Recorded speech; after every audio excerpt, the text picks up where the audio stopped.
सगळ्या बांधवांना जय शिवराय.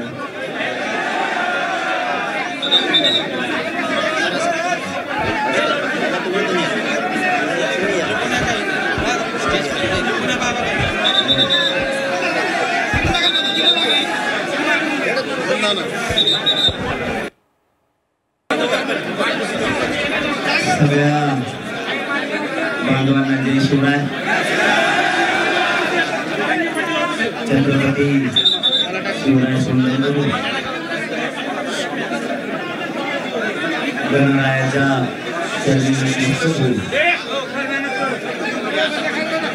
आज गणेश चतुर्थीच्या निमित्तानं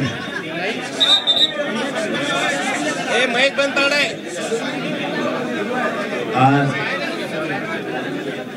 महाराष्ट्रासह देशवासियांना गणपती बाप्पाच्या आणि गणेश उत्सवाच्या खूप खूप मनापासून शुभेच्छा देतो.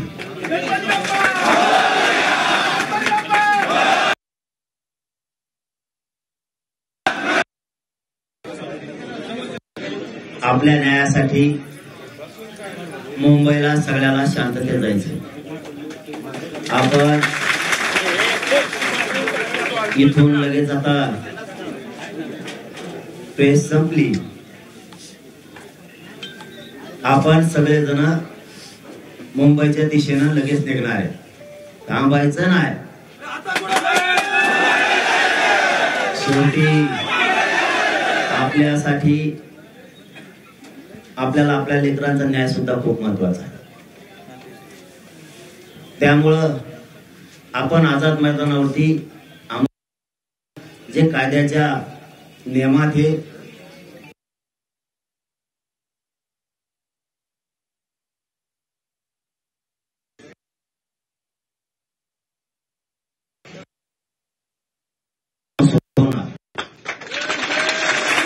आपल्या सगळ्यांनी समाजाची मान खाली होईल असं एकाने वागायचं नाही. आपल्याला उचकवण्याचा प्रयत्न केला जाईल. आपल्याला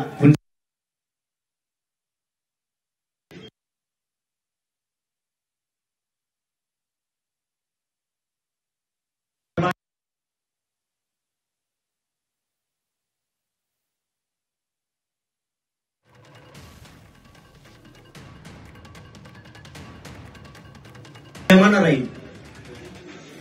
ज्याच्यामध्ये डाव टाकायचा दम आहे, ज्याच्यात संयम पण आहे, ज्याच्यात आक्रमकता पण आहे, ज्याच्यात छत्रपती शिवरायांचे विचार पण आहेत, तो माणूस 100% यशस्वी होतो. म्हणून सगळ्या डावांचा उपयोग करा.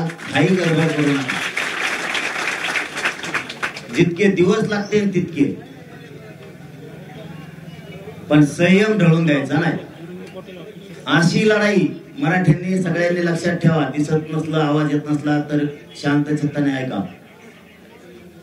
अशी लढाई जगाच्या पाठीवर कधी झाली नसेल.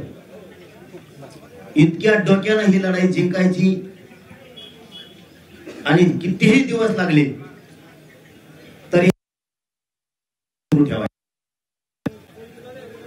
देवदेवतांच्या नावाखाली आपल्याला विनाकारण आपली अडवणूक केली जाते. विनाकारण आपल्याला त्रास दिला जातो. आम्ही हिंदू असून आमच्या सणावारात आम्हाला रोखलं जातं. गणेश उत्सव सण आमचा, गणपती बाप्पाची, महादेव आपल्याला त्रास दिला जातो. आम्ही हिंदू असून आमच्या सणावारात आम्हाला रोखलं जातं. गणेश उत्सव सण आमचा, पिढ्याना पार आम्ही गणपती बाप्पाची, महादेवाची, सगळ्या देवांच्या पूजा करतो. आणि आज ज्यांना हिंदुत्वाचं खरंच काही देणं घेणंच नाही, धर्माचं देणं घेणं नाही, फक्त राजकारणासाठी हिंदू लागतो, ते लोक खोटे हिंदू खऱ्या हिंदू धर्म चालवणाऱ्या पोरांना, लोकांना अडवलं जातं. आमचा गणेश उत्सव आम्ही पिढ्याना पार परंपरेनं सेवा करतो आणि हिंदू धर्माच्या देवाच्या नावाखाली आमची हिंदूची चालवणूक का, या सुद्धा प्रश्नाचं उत्तर अमित शहा साहेब आणि मोदी साहेबांनी सुद्धा देणं गरजेचं आहे। यासाठी तुम्ही मुख्यमंत्री म्हणून त्याला इथं बसवलं का, हाही आमचा आता प्रश्न आहे। राज्यात अशांतता सणावाराच्या दिवशी सरकारलाच पसरायची, सरकारला सणावाराच्या दिवशी आमचे हिंदूंचे सण आणि आमच्या सणावाराच्या दिवशी मोदी साहेब आणि शहा साहेब तुमच्या सरकारमधले मुख्यमंत्री जाणून बुजून आम्ही शांततेत येत असतानाही हिंदूला त्रास का दिला जातो, याच्यासाठी तुम्ही बसवलं का? तुमच्याकडून हिंदू सणाच्या दिवशी हिंदूला टाळवलं, मग हिंदू विरोधी नेमके कोण? आम्ही काय तिथं दंगली करायला गेलो का? आम्ही काय धिंगाणा करायला गेलो का? मग आम्हाला हिंदूला अडवण्याचा हट्ट का? तुम्हीच सरकार म्हणून हिंदू विरोधी काम कशामुळे करता, याचा सुद्धा उत्तर आता आम्हाला लागणार। आम्ही शांततेत येतोय, आमचा गणेश उत्सव आहे, आमचा देव आहे, आम्हाला कळतं आमच्या सणावारात, धर्माच्या सणावारात अडचणी नाही आल्या पाहिजे, अडथळे नाही झाले पाहिजे, आम्हाला कळतं। आमच्या सणावाराला, गणेश उत्सवाला गालबोट लागल असं आम्ही जिंदगीत बी पाऊल उचलू शकत नाही, कधी मेलं तरी पण आम्ही पाऊल उचलू शकत नाही। मग इतकं शांततेत येणारे लोक मराठ्यांचे आंदोलन करते तरी जाणून बुजून अडवलं जातं, याच्यापेक्षा काय शांतता पाहिजे तुम्हाला? आणि पुन्हा चूक झाकवायची सरकारला, विशेष करून देवेंद्र फडणवीस साहेबांना त्यांची चूक झाकवायची म्हणून देवदेवतांना पुढे केलं जात आहे। कारण त्यांना सांगून 4 महिने झाले, त्यांना फोन करून सांगितलं, त्याला आता 2 महिने झाले, मग तुम्हाला त्यावेळेस कळत नाही। आणि आता देवदेवतांना पुढे घालायचं, त्यांच्या आडोंगी गोरगरीब मराठ्यावर अन्याय करायचा, ती कदापि आम्ही सहन करणार नाही। आता परवानगीचे अर्ज करायचे सांगितलेले मान्य न्यायालयानं, आपण ते करतोय, त्याच्यामुळे अडचण असल्याचं कारण नाही। मान्य न्यायालयाने कुठेही तसा नकार दिलेला नाही, त्यांनी एक नवीन कायदा काढलाय काहीतरी हे 2-4 दिवसात अचानक, त्याची तारीख मला वाटतं 26 का 27 ऑगस्ट काहीतरी, 27 ऑगस्ट, त्या दिवशी एक नवीनच कायदा आणला आणि त्या कायद्याअंतर्गत जागा कुठंच नाही त्यांना बोलायला आपल्याला, कारण लेखी निवेदन सगळ्या ऑफिसला आपण सादर केलेली रितसर, त्याच्यामुळे त्यांना आपल्याला परवानगीला, शांततेच्या आमरण उपोषणाला, कायद्याचे सगळे नियम पाळून आपण करणार आहेत, त्याच्यामुळे त्याला पुढेच अडवता येत नाही। मग त्यांनी अचानक एक कायदा आणला, 2025चा काहीतरी कायदा आहे आणि त्या कायद्याची परवानगी घेतली नाही म्हणले। आता तुम्ही आम्हाला नोटीस दिली नाही, आमच्या वकिलाला माहित नाही, तुमचा नवीन कायदा आलेला आम्हाला माहित नाही, मग तुमचं प्रशासनाचं सरकारचं काम होतं त्यावेळेस, आम्हाला निघायच्या टायमात सांगते की अमुक अमुक याचिका दाखल केली, याचिका बी कालच केली, निकाल कालच आला। असं कसं काय होऊ शकतं? इतके दहशतवाद्यासारखे डाव टाकायला नाही पाहिजे सरकारने, कारण ही खरंच लोकशाही नाही राहिली आता, हे लय लांब चाललं आता। अरे इंग्रजांनी रोखलं राव, इंग्रजाच्या काळात सुद्धा उपोषण रोखले नाही, देवेंद्र फडणवीसच्या काळात रोखले जाते, काय अवघड आहे। आणि पुन्हा म्हणता आम्हाला बोलता, तुम्ही चुका करता। तसं आपल्याला ती रात्री कायदा माहीत झाल्यानंतर, कारण आपल्याला निकाल कधी आला, मला वाटतं 3 वाजता का काय काल, आणि आम्हाला केव्हा निघायचं आज रात्रीत काय करायचं, म्हणजे ती डाव साधला बरोबर, देवाच्या नावाखाली उत्सवाच्या गणेशोत्सवाच्या नावाखाली देवेंद्र फडणवीस डाव साधला. अचानक याचे का लोक त्याचे समोरून म्हणणं मांडणारे त्याचे आणि लगेच निकाल लागून घेतला. न्यायालय आमची बाजू ऐकून घेणार आम्हाला माहिती, आणि न्यायालय आम्हाला न्याय सुद्धा देणार, कारण तेवढीच आधार आम्हाला जागा आहे. न्यायदेवता 100% आम्हाला न्याय देणार आहे. आमचे पण वकील न्याय मंदिरासमोर न्यायदेवतेसमोर उभा राहणार आहे. गेल्या वेळेस सुद्धा असंच झालं, आम्हाला न्याय द्यावा, हे सत्य आहे. त्याच्यामुळे यांनी अचानक एक गोळ केला आणि मराठ्याला माहितच नाही काय झालं. आपण एक परवानगी ठेवली नव्हती, म्हणजे आपण रितसर अर्ज द्यायची, पण त्यांनी जे नवीन कायदा काढला आणि त्याच्या अंतर्गत केलं, त्याचं ऑफिस सुद्धा सापडा नव्हतं. त्या नवीन कायद्याचं जे काय असेल ना ते डिपार्टमेंटच कुठे मिळ लागा ना. जवळपास रात्री 12-1 वाजला होते सापडायला. एवढा मोठा कायदा बनिला, त्याचं काहीतरी सांगायचं, याच्याकडे जा त्याच्याकडे जा किंवा कुठे, नुसते त्याला अर्ज सादर करा. त्याला कोणाला? तुकारामला करतो का, एकनाथला करतो का, करतो कोणाला?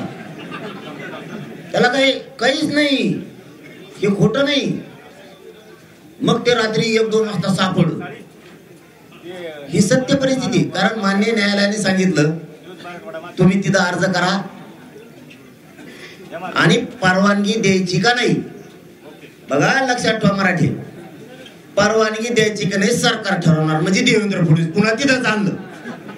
आता कळलं ना आम्हाला देवेंद्र फडणवीस मराठा विरोधी आहे का नाही, हिंदू विरोधी आहे का नाही.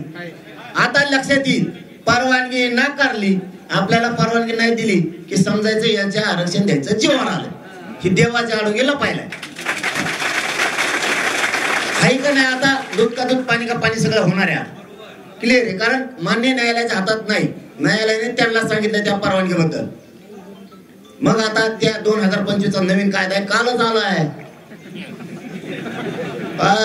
हुंबलच व्हायचं काम आहे परत. बघा आयला म्हणलं पुण्यामध्ये घोडे लावले. ते आता आमची खेड्याची गरीबाची भाषा आहे. आता काय करणार त्याला. बरं कायदा कसा बनला माहितीये का.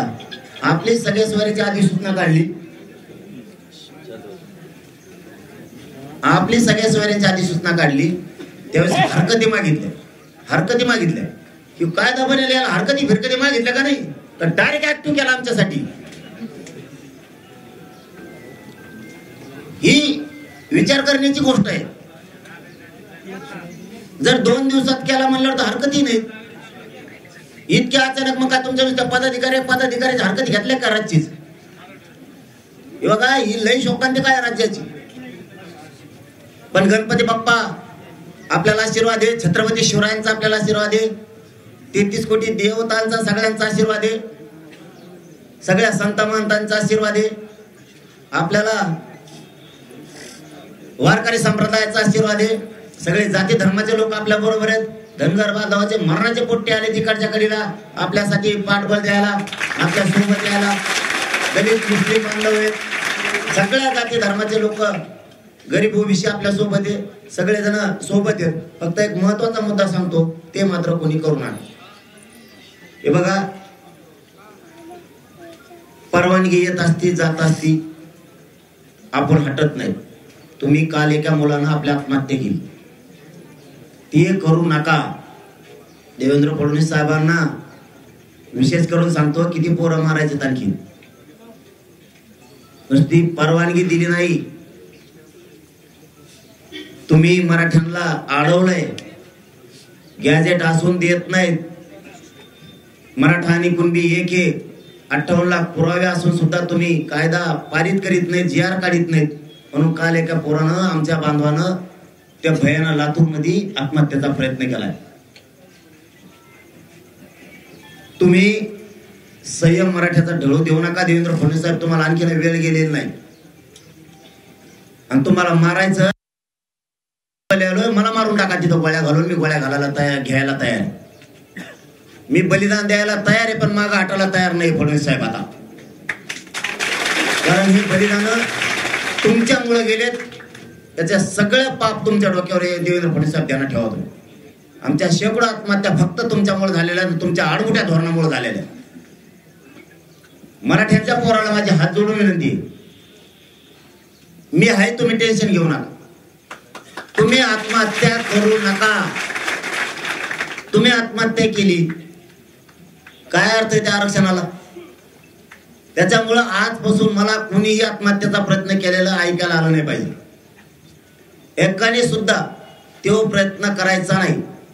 आपण डाव टाकून रस्ता सर करणारे तेवढं लक्षात ठेवा. मुंबईकडे कूच करणारे फक्त बघा तुम्ही कसं कसं चाललंय डाव. आत्महत्या करू नका. शांततेचं आंदोलन कोणीच रोखू शकत नाही, त्याच्यामुळे तुम्ही काळजी करू नका. आणि शांतता कोणी सोडायची नाही. आता जेवढे प्रसंग येणार आहेत आज उद्या परवा, मला वाटतं आपले 7 का 8 टप्पे ठरलेले, त्याप्रमाणे येत जात राहतील.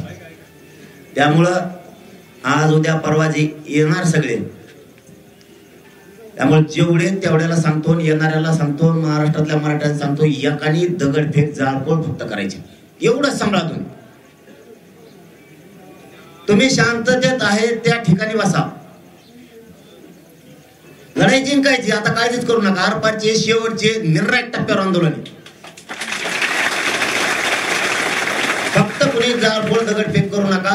आणि शेवटचं सांगणं आहे, मायबाप मराठ्यांनो, सगळ्या पक्षातल्या आणि शेतकरी मराठी, गरीब, कामगार, मजूर, नोकरदार सगळ्यांना सांगतो, तुमच्या लेकरा बाळीसाठी लढायला चाललोय. जर मुंबईत पोरांना त्रास दिला तर जातीचं रक्षण करा. हे शब्द फक्त खाली पडू देऊ नका. सगळ्या मराठ्यांना हात जोडून तुमच्या लेकरासाठी माझा जीव गेला, बलिदान बी गेलं, तरी मी हटणार नाही. इतका पक्का निर्धार मी आता केलेला. त्यामुळं इथं राहिलेले मराठी, तिकडे आलेले मराठी, सगळ्यांनी एक जीवानं राहायचं. आणि प्रत्येकानं शेतात काम करताना, नोकरीवर जाताना, व्यवसायावर जाताना सारखं कानं आणि डोळे हे मुंबईकडे, आमच्या आंदोलनाकडे ठेवायचे. बेसावध कोणी राहायचं नाही. इतक्या सावध भूमिकेत राहायचं. आता ही लढाई विजयाकडे नेऊस्तर.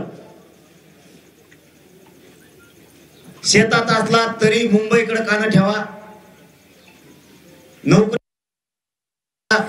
मजुरीला असला, वाहन चालवत असला तरी लक्ष मिनिटाला म्हणतो मी, घंट्याला नाही, मिनिटाला मुंबईकडे, आंदोलनाकडे, त्या मुंबईतल्या पोरांकडे लक्ष. समाजाने गावाकडे राहिलेल्या मराठ्यांनी लक्ष ठेवायचं, हे कोणी विसरू नका.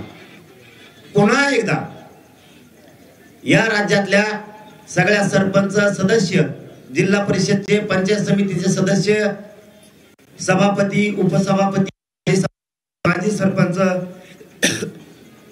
नगरसेवक, माजी नगराध्यक्ष, सगळ्या पक्षाचे जिल्हा प्रमुख, जिल्हा अध्यक्ष, तालुका अध्यक्ष, शहर अध्यक्ष, सगळ्या पक्षाचे आमदार, खासदार, मंत्री, माजी खासदार, माजी आमदार, माजी मंत्री, या सगळ्या बांधवांना विनंती आहे, आता मात्र तुमच्यावरती वेळ आली जातीच्या पाठीमागे उभा राहून जातीचं रक्षण करायची. आता जात सांभाळा. तुम्हाला जात सांभाळायची, जातीची सेवा करायची संधी आली. आज ही संधी पुन्हा नाही. या संधीत जर तुम्ही जातीचं रक्षण नाही केलं, त्याच्या पाठीशी उभा नाही राहिला, मरेपर्यंत हा समाज तुम्हाला कधीच माफ करणार नाही. ह्यो शब्द मी तुम्हाला हात जोडून सांगतो. शेवटी काही झालं, तुम्ही कोणत्याही पक्षात असलात, विरोधात असू किंवा सत्तेत असू, तुम्ही आमचेत, आम्ही तुमचेत, हे लक्षात ठेवा. सगळ्या पक्षातल्या, विरोधातल्या आणि सत्ताधाऱ्यातल्या मराठ्यांना पुन्हा की शेवटी तुम्ही ज्येष्ठ आहेत, मोठे आहेत, समाजाचे मार्गदर्शक आहेत. समाजाला मराठी, राजकारणी मराठी, प्रत्येक लेकराला आणि या समाजाच्या जातीला हात द्या.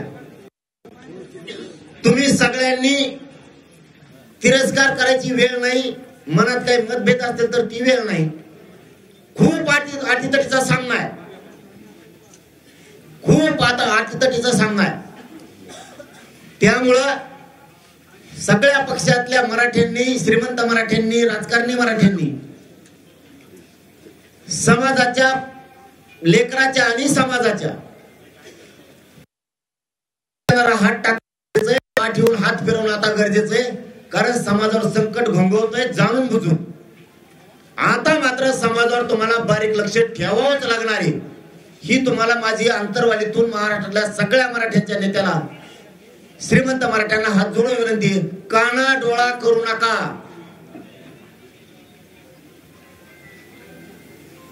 तुम्हाला ह्यो समाज या योग्य वेळेला साथ दिल्यामुळे कधीच विसरणार नाही. गरीब मराठ्यांवरती अत्याचार, अन्याय व्हायला लागला त्यावेळेस जर तुम्ही साथ दिली, ह्यो राज्यातला करोडो मराठा समाज तुमचा उपकार कधीच विसरणार नाही. म्हणून मतभेद, मनभेद बाजूला ठेवा, पक्ष बाजूला लोटा. योग्य वेळे आता तुम्हाला करोडो मराठ्याला साथ द्यायची, तीच माझी विनंती आहे की तुम्ही सगळ्यांनी साथ द्या. एवढी तुम्हाला सगळ्यांना हात जोडून विनंती आहे. आणि मराठ्यांनाही सांगतो, कुणीही वाईट येडवाकडं वागायचं नाही. शांततेत गाड्या हाणायच्या, शांततेत सगळ्यांनी मुंबईकडे यायचं, शांततेत आंदोलन करायचं. आपल्याला कोणी रोखू शकत नाही. आझाद मैदानला आंदोलन, आमरण उपोषण कायदेशीर मार्गाने सगळे नियम पाळून होणार आहे. माननीय न्यायालय आपल्यालाही न्याय देईल, आपले वकील न्यायालयात जाणार आहेत. त्याच्याबद्दल काही चिंता करायची गरज नाही. पुढचं पुढं बघू. पण चालताना गाड्याची रेस लावायची नाही, एका पुढे एक पळवायच्या नाही. मागं राहिला तरी मुंबईला जायचं, पुढे घेतली तरी मुंबईला जायचं. आपल्या लेकराला एखादी इजा होईल असं कोणी वागू नका. कारण आतापर्यंत थोडंही नुकसान आपल्या कुठल्याही लेकराचं झालेलं नाही. हे सगळ्यांनी ध्यानात ठेवा. आणि तसंच गाड्या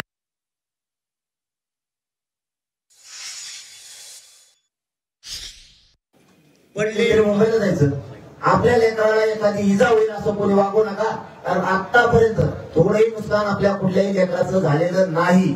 हे सगळ्यांनी ध्यानात ठेवा. आणि तसेच गाड्या आणायचं. शक्यतो मोटरसायकल दमाने आणा, नसता मोटरसायकलवाल्यांनी मुंबईला येऊ नका. पडले, पाऊस ये, खूप त्रास होईल. आपल्या पोरांनी मोठ्या गाड्या आणल्या, त्याच्यामुळे पाऊस आला ते गाड्यातून झोपायला लागले, त्यामुळे त्रास होत नाही. तसं मोटरसायकलवाल्याला त्रास होईल. तुम्ही शक्यतो येऊच नका, तुम्हाला त्रास होईल असं नको. म्हणून पुन्हा एकदा सांगतो, एकमेकाची सेवा करा, एकमेकाला साथ द्या. कारण आपण आपले गाव सोडून खूप लांब चाललोय. आता आपणच आपले पाहुणे, आपणच आपले मित्र, आपणच आपले समाज आणि आपणच आपल्या सगळ्या जणांनी सेवक म्हणून काम करायचं. कुणी म्हणायचं नाही स्वयंसेवक कुठे गेले. आपण सगळे स्वयंसेवक आहे. स्वयंसेवक किती पुरणार तुम्ही बघा. आता आणखी उद्या परवापासून 50,000 लाख लाख सुद्धा स्वयंसेवक पुरणार नाही. आणखी 2 दिवसांनी बघा कसं मराठा समाज मुंबईकडे येतोय. त्याच्यामुळं माझी सगळ्यांना विनंती, फक्त तुम्ही दमाने चला, गाड्या धडकू देऊ नका एकामेकाला. आणि ड्रायव्हरनं पुढेच बघा. ड्रायव्हर इकडे तिकडे बघतो तो दुसऱ्या गाडीला मागून ठोकलाच. त्याच्यामुळे बेसावध गाड्या हाणू नका.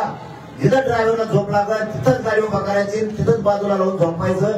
झोपी गाडी कुणी हाणायची नाही. उशीर झाला तर एक दिवस नीट आहे ना, मुंबई कुठं चालली नाही, मला कुठं जायचं नाही. सगळ्यांना पुन्हा एकदा विनंती, शांततेत सगळ्यांनी आंदोलन करा. आता आपल्याला मुंबईकडे निघायचंय. धन्यवाद.